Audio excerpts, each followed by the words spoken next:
mas precisamos falar de saúde mental, né? A gente está, falam que muito a depressão é o mal do século, e aqui na nossa região, eu que acompanho para e passo o que acontece, principalmente em ambiente de segurança pública, vejo muitas situações de tentativas de suicídios, quando não suicídios consumados. Os números da nossa região aqui são mais elevados do que em muitas cidades grandes, por exemplo, né? Então, alguma coisa, opa, a gente tem que tocar na ferida, a gente tem que falar sobre esse assunto. Mas antes de falar sobre especificamente depressão, deixa eu falar de uma outra coisa que todo mundo tem, dependendo do grau, se é menor ou maior, que é a questão da ansiedade. Deixa eu perguntar para você que está me ouvindo, me assistindo nesse momento. Você é ansioso? Tatiane, ansiedade é algo normal do ser humano. Acho que todos nós temos um certo tempo de ansiedade. Seja, hoje eu vou na loja, vou comprar meu carro novo. Hoje você já tem aquela expectativa, né? Que acaba sendo ansiedade. Mas quando que isso acaba passando do normal, extrapolando e vira um problema de saúde?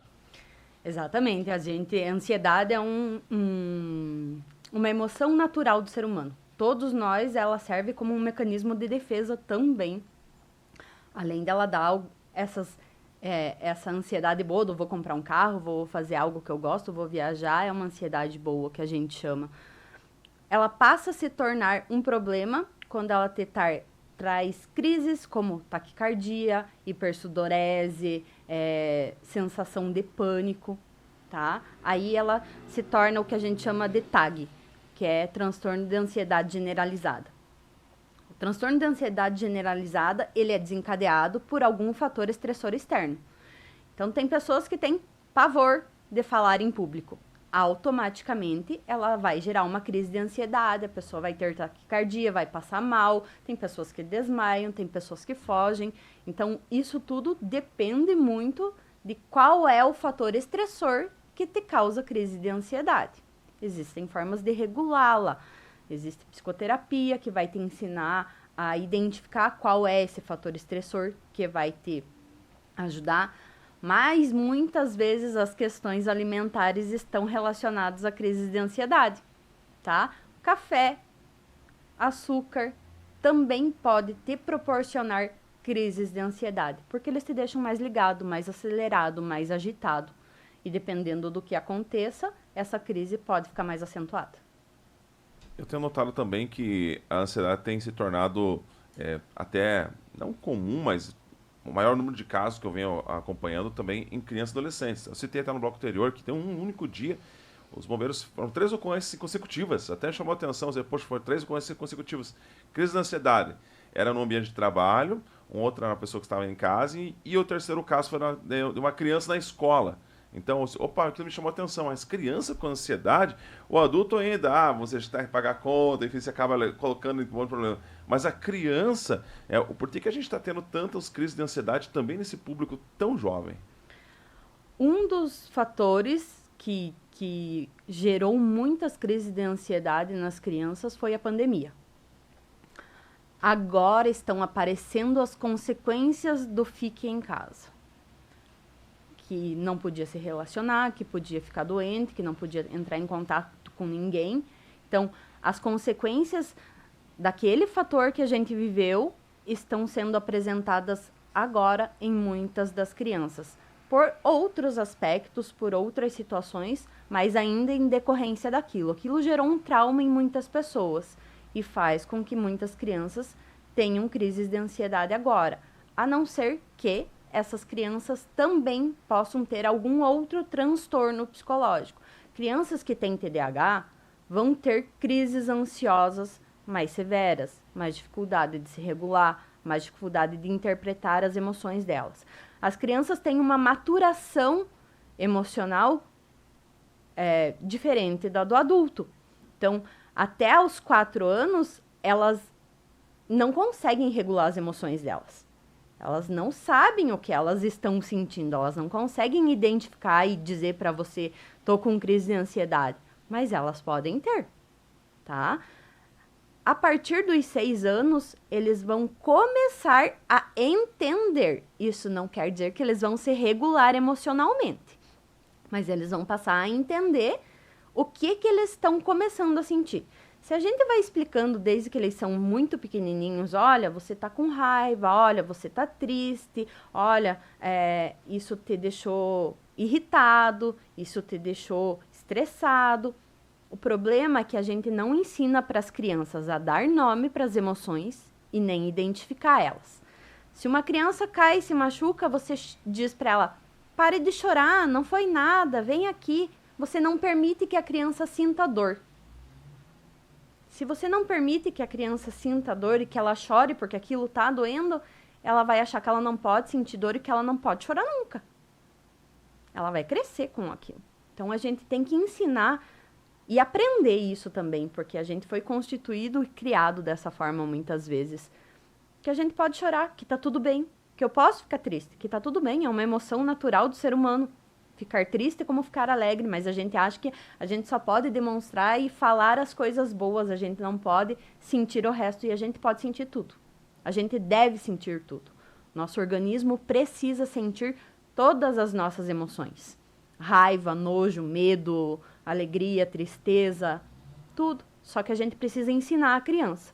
Muitas crianças não conseguem identificar o que elas estão sentindo, não conseguem dar nome para o que elas estão sentindo, e não conseguem identificar isso. E aí acontece alguma coisa, mas eu não posso dizer como eu estou me sentindo, ou eu não posso chorar, eu não posso dizer que eu estou triste, eu não posso, e isso vai gerar uma ansiedade. Junto, às vezes, com bullying, com alguma outra coisa que aconteça, tudo, assim, eu não sei o que foi que aconteceu nesse caso dessa criança, mas acontece muito, geralmente, por isso, porque as crianças não são permitidas sentir as suas emoções. Bom, cada geração acaba sendo diferente, né? Ou seja, os nossos pais, nossos avós, eles tiveram essa parte da infância, principalmente, comecei a trabalhar cedo, com 8, 10 anos já estava na roça. A minha, anos 90, já era mais brincar, de fato, né? Mais ser criança, jogar bete, jogar bola, né? E o vizinho ficava bravo, jogar bola lá no vidro dele, a vidraça e perder a bola, né? A geração mais atual, hoje é mais difícil você ver crianças na rua brincando. É bem mais difícil, eu vejo por ter filhos. E muitos deles acabam telas, videogame, computador, principalmente o celular, né? Essa questão da gente estar envolvendo eles muito na tecnologia pode ser um problema para que essa criança desencadeie a médio e longo prazo problemas de ordem... Crises de ansiedade. E tanto depressão, pode ser uma criança depressiva também? Sim. O excesso de telas, o excesso de tecnologia tem sido um dos maiores agravantes de depressão e ansiedade em crianças. Tem tempo determinado em faixas etárias de horas que você pode, em minutos, que você pode deixar a criança na frente de uma tela. Problema que muitos pais, com a correria, com o trabalhar, eu preciso deixar ele aqui para eu conseguir fazer alguma coisa. Mas a gente, às vezes, está precisando achar outras estratégias para ocupar o tempo dessas crianças e deixar eles cada vez menos em telas. Telas têm gerado vários problemas psicológicos e emocionais em crianças. Existem muitos estudos de neurociência a respeito que tratam o problema que as telas têm trazido às crianças. Tá? A gente... tem algumas coisas que são lúdicas, que vão ensinar, sim. Antes dos 2 anos não é recomendado dar tela nenhuma para a criança. E depois dessa faixa etária, são minutos. Minutos. Não pode se deixar 1 hora, 2, 3 na frente de uma tela. Não pode. Existe uma coisa que a gente chama de higiene do sono. É uma coisa muito difícil de se fazer hoje em dia com as tecnologias. Mas que seria fundamental para as crianças. Tirar de tela, tirar de televisão, tirar de celular, deixar a casa mais na penumbra, assim, numa meia luz, para ir induzindo o sono na criança, para trazer uma sensação de calmaria, para eles dormirem com mais tranquilidade. Tela não se usa para fazer criança dormir, e a gente faz isso muitas vezes. Ou seja, galinha pintadinha antes dos 2 anos, nem pensar. Nem pensar. Não que eles não possam ouvir. Você pode colocar as músicas, pode ensinar eles a brincar, mas não é o ideal. Eu sei que é muito difícil, que às vezes os pais estão ali na correria, não tem uma rede de apoio que ajude, e isso dificulta muito nos cuidados com a criança. Então, mas a gente não pode usar isso de muleta e justificativa para deixar a criança por muitas horas na frente de uma tela. E quando essa criança já é maiorzinha, pega a sua idade de 10, 12, 14 anos, já o público adolescente, que muitas vezes não são mais crianças para ficar brincando, né? Eles acabam abandonando os brinquedos muito, muito rápido. Novamente, eu uso a minha realidade, tem um menino de 9 anos, vai fazer 9 anos, não quer saber mais de carrinho. Ou seja, o dele não é mais carrinho. Sendo que eu, particularmente, eu tinha 13 e lutava para deixar os carrinhos. Né? Eu, pô, tô crescendo, preciso deixar os carrinhos. Mudou muito. Para esse público mais teen, né? Mais ali adolescente, pré-adolescente, aquela fase mais de rebeldia, como que a gente, como pais, pode estar orientando eles para que eles não venham ter esses problemas psicológicos tão cedo? Brincando junto.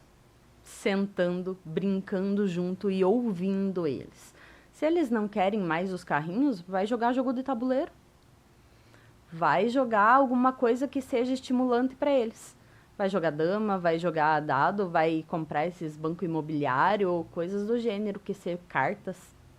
Senta, conversa, pergunta como foi o dia, brinca junto. Estar junto, estar presente. Como que você vai tirar o teu adolescente e a tua criança do quarto se você não senta e não conversa com ela? Se você não diz eu te amo, se você não pergunta como foi o teu dia, o que que você fez na escola, com quem que você brincou, o que que aconteceu com a professora, a gente esquece de perguntar o que que aconteceu na escola, com quem que você brincou, que atividade você fez, teve alguma coisa diferente? Quer comprar alguma coisa para brincar que você gosta, que não seja um videogame, que não seja um celular? Vamos conhecer tal jogo? Proporciona coisas diferentes e novas para eles. Sai andar com eles, sai brincar com eles, sai andar de bicicleta, sai andar de patinete, leva numa praça, num parque, vai fazer um piquenique. A gente esquece das coisas simples do dia a dia. A gente esquece. Na correria, às vezes, a gente esquece de perguntar para o nosso filho: e aí, tá tudo bem? Como que foi o teu dia? O que que aconteceu? A gente perde o vínculo com eles por achar que estar morando junto e tá vendo todo dia, esquece de perguntar o que está acontecendo com eles. Talvez esse seja um dos fatores que a gente está vendo tantos jovens depressivos, porque de tantos casos que eu acompanho aqui, chegam até tentativas de suicídios, é um público relativamente jovem, até a faixa de 24 anos. A grande maioria é até 24 anos. Um outro caso, outro esporádico, acontece sim, mas a maciça maioria, digamos, cada 10 casos, mais a metade é até 24 anos. Pode ser esse um dos fatores que a gente está vendo tantos jovens depressivos? Pode ser um dos fatores, sim, a falta de comunicação, a falta de não se sentirem ouvidos. O grande problema é que eles não se sentem ouvidos, eles não se sentem acolhidos. Foi colocado muito: ai, vocês estão muito de mimimi. É muito mimimi para pouca coisa. Mas eu não sei o que eles estão sentindo, eu não sei qual é a dor do outro, eu não tenho a capacidade de sentir a dor do outro. Não existe uma escala, um exame que mensure a dor do outro. Não existe. Existem escalas em papel que você pergunta qual é o nível da tua dor, de 0 a 10. Quanto você está sentindo dor, mas é a própria pessoa que vai dizer quanto ela está sentindo de dor. Você não tem um exame que meça a dor daquela pessoa. Então, às vezes, quando você trata como: ai, isso não é nada, é só um mimimi, como quando a criança cai e rala o joelho e se machuca e você só quer que ela pare de chorar porque ela está sentindo dor, que você não acolhe, não coloca no colo, não diz: tá tudo bem, você pode sentir tua dor. Eu sei que tá doendo, eu vou fazer o possível para te ajudar, mas eu sei que tá doendo. Eu posso te ajudar, posso te dar colo, posso te dar abraço, posso te dar aconchego, posso te dar um carinho. A gente não faz isso com a criança, muitas vezes. A gente não faz isso com o adolescente, muitas vezes. Você não senta e não diz: vem aqui, quero entender o que está acontecendo com você. E às vezes, quando você vai fazer isso, você já perdeu o time com aquela pessoa E ela não se sentiu ouvida por tanto tempo que ela não consegue falar com você naquele momento. E aí você vai precisar achar uma pessoa com quem ela se sinta confortável em falar. E se ela for falar para você, olha, eu tô me sentindo incomodada por isso ou por aquilo, se você tratar como uma bobagem, se você tratar como uma besteira, ela não vai conseguir continuar conversando e contando para você a dor que ela tá sentindo. Então, ela vai se fechar. E aí, quando ela deixa de achar solução para os problemas, eles têm essa ideação.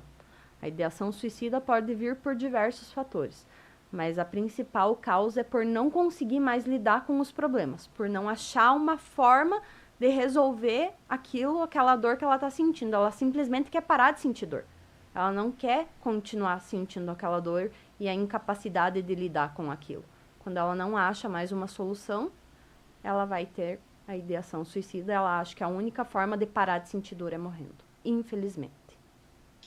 Depressão. Tem como a gente dizer de fato o que é depressão para a pessoa dizer, opa, tô de fato me entrando em depressão. Ou seja, a ciência explica o que é depressão? A ciência explica alguns aspectos da depressão, mas não tem como te dizer especificamente o que causa a depressão. E a depressão, ela é uma doença muito silenciosa.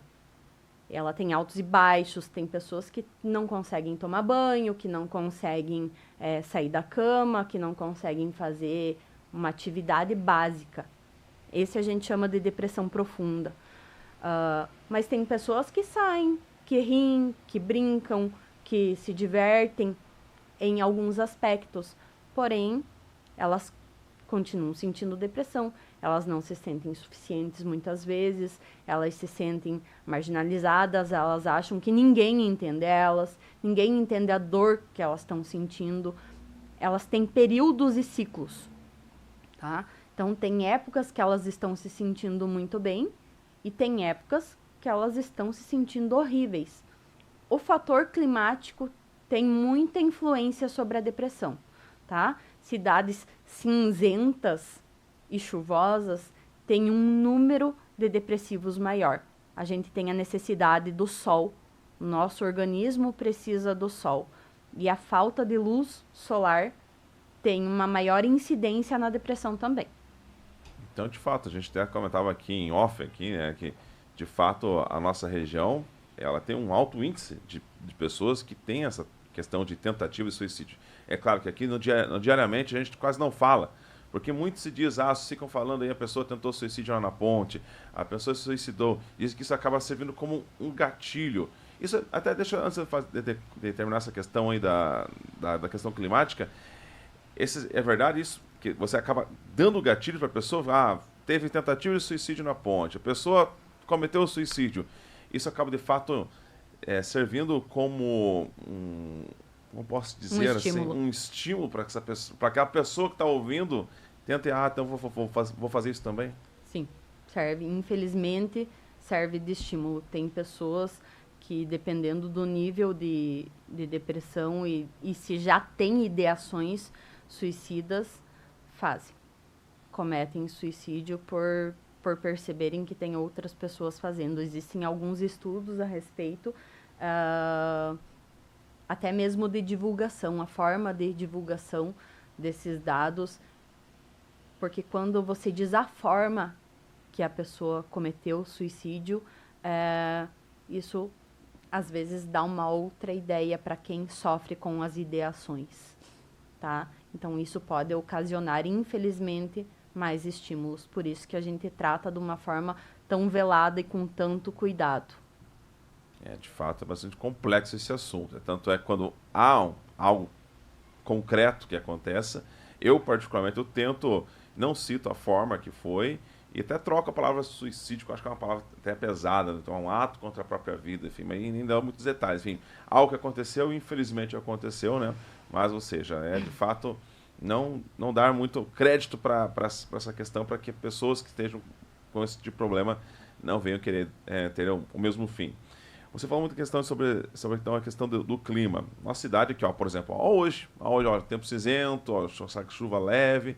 O nosso inverno aqui é aquela neblina. Lembra muito filmes de terror, até porque, deixa eu perguntar pra você que gosta de filmes mais terror, suspense, já viu um filme de terror passar ao longo do dia ensolarado? Claro que não, geralmente tem cenas de filme de terror é o quê? À noite, neblina, cinza, né?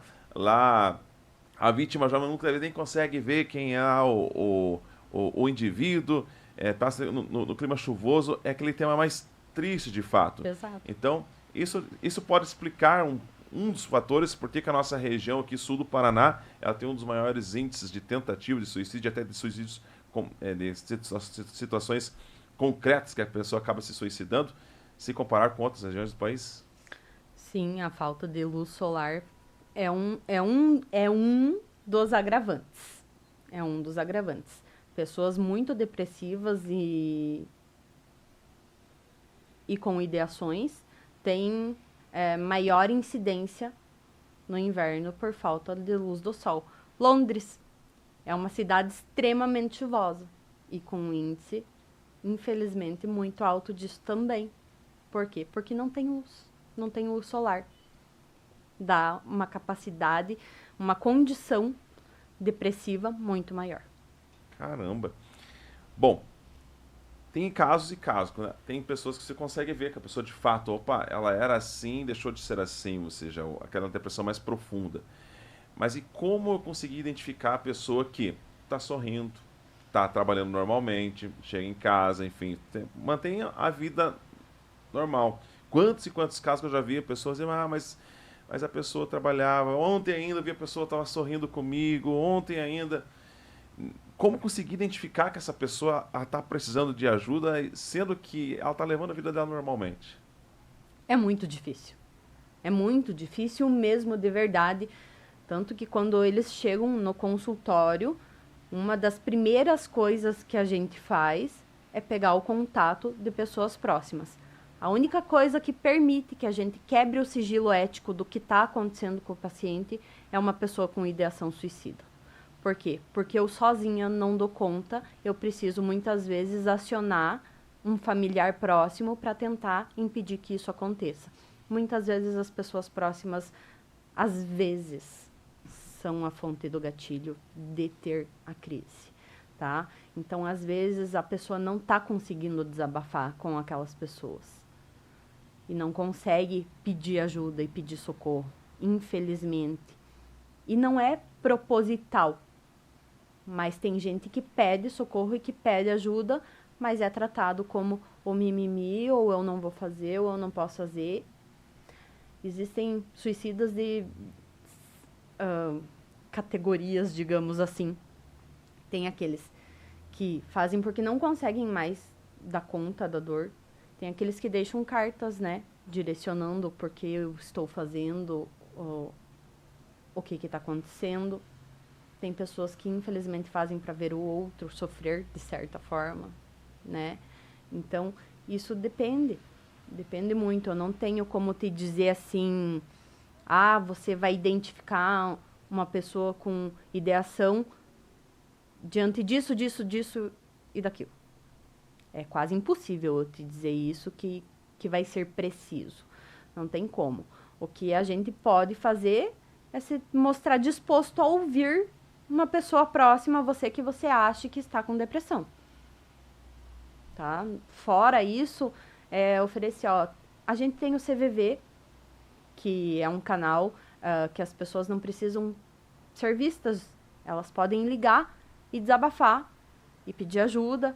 Procurem ajuda psicológica. Ainda é um mito que só vai em psiquiatra e só vai em psicólogo quem é maluco. Infelizmente, ainda é uma questão assim, eu não preciso de psicólogo. Todo mundo precisa de psicólogo. Todo mundo. Psicólogo vai em psicólogo. Porque a gente precisa aprender a lidar com as nossas emoções, com aquilo que acontece. A gente tem extrema dificuldade em dizer não, em pôr limites nas pessoas. A gente permite que as pessoas nos machuquem, nos ofendam, nos firam. E isso, às vezes, a gente não consegue lidar com isso. E isso vai se acumulando. E vai se acumulando. E você vai chegando num ponto que você não consegue mais suportar e lidar com aquilo. E aí você não vai desabafar com quem tá te ferindo. E se você vai pedir um socorro, às vezes você não é ouvido por aquela pessoa. Então, infelizmente, às vezes vai precisar de ajuda profissional, de ajuda de um estranho, para que isso não aconteça. E se a pessoa que está com esse comportamento extremamente depressivo, ela quer, não, eu não vou em psicólogo, eu não vou psiquiatra, eu não vou buscar ajuda externa, não vou me abrir com pessoa que eu não conheço. Pessoas que, de fato, têm Elas têm medo do julgamento. Exatamente. E nesse caso, como eu consigo quebrar esse paradigma? Olha, é difícil de quebrar esse paradigma. A pessoa vai ter que se sentir muito acolhida no profissional que ela procurar. Ela vai ter que sentir que ela foi recepcionada, que a dor dela não é uma bobagem. Que a dor dela dói, que incomoda, que ela não tá mais conseguindo lidar com aquilo. E às vezes a pessoa sai do consultório dizendo, ufa, finalmente eu fui ouvida, finalmente alguém me escutou. E como sair da ou seja, tem pessoas que são depressivas que acabam tomando, estão na questão química já, né? Ou seja, é medicamento, faixa, como diz a famosa faixa preta na caixinha, é só com restrição, ali com a questão da receita médica. Como conseguir sair da depressão e, obviamente, também conseguir largar esses medicamentos? Existem formas naturais, digamos assim, de deixar a depressão? Uma coisa que a gente precisa desmistificar: medicamento nenhum causa dependência. Se fosse assim, pessoas que têm depressão fariam o tratamento corretamente e não abandonariam tanto os casos. Pessoas com bipolaridade, pessoas com borderline, pessoas com TDAH, pessoas com os mais diversos transtornos psicológicos, elas não abandonariam os tratamentos. O problema é que, com a questão de eu não vou tomar remédio porque eu não sou maluco, eu não vou no psiquiatra, eu não vou no psicólogo porque eu não preciso, eu consigo sozinho. A medicação vai trazer uma regulação de neurotransmissores, te dar mais clareza de pensamentos, te dar mais tranquilidade, te dar uma capacidade cognitiva de conseguir pensar sem sentir tanta dor. Lógico, e é um tratamento em conjunto. Você vai conversar com o psiquiatra, você vai conversar com o psicólogo. O psiquiatra e o psicólogo têm que manter contato para ajuste de doses ou aumentar ou diminuir, retirar algum medicamento, se for o caso. Mas não é uma coisa que vai acontecer do dia para a noite. Não é uma coisa que eu comecei o tratamento, em 1 mês, 2, 3, eu vou ter os melhores resultados. Então, quando a gente coloca, eu sou dependente de remédio. Não, você não é dependente do remédio. Você precisa do remédio para você ficar bem e estável emocionalmente, sem ficar entrando em crises e passando mal. Vou te dar o meu exemplo. Eu sou diabética tipo 1. Eu sou insulinodependente. Se eu não tomar insulina, eu não vivo. Eu necessito disso para viver. Eu não posso retirar a insulina achando que eu vou ficar bem. Um depressivo não vai retirar a medicação sozinho. Ele precisa fazer um acompanhamento psicológico e psiquiátrico para ajustar as doses e, se possível, depois de um tempo de tratamento, ficar sem alguma medicação. Isso vai depender do tipo de depressão que você tenha, se você não tem nenhum outro transtorno psicológico junto, tá? A maior incidência e desistência de tratamentos é justamente por essas questões de, não quero ficar dependente de medicação.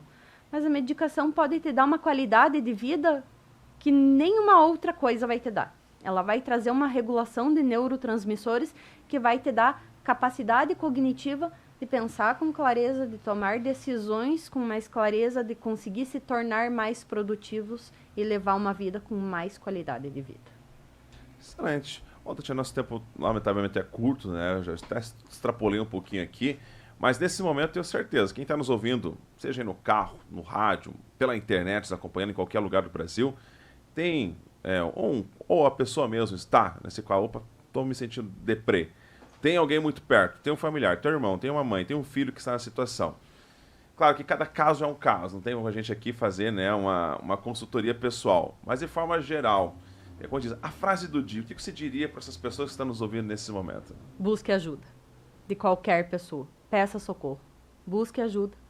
Busque alguém que te ouça. Essa pessoa que você se sentir acolhido pode te ajudar.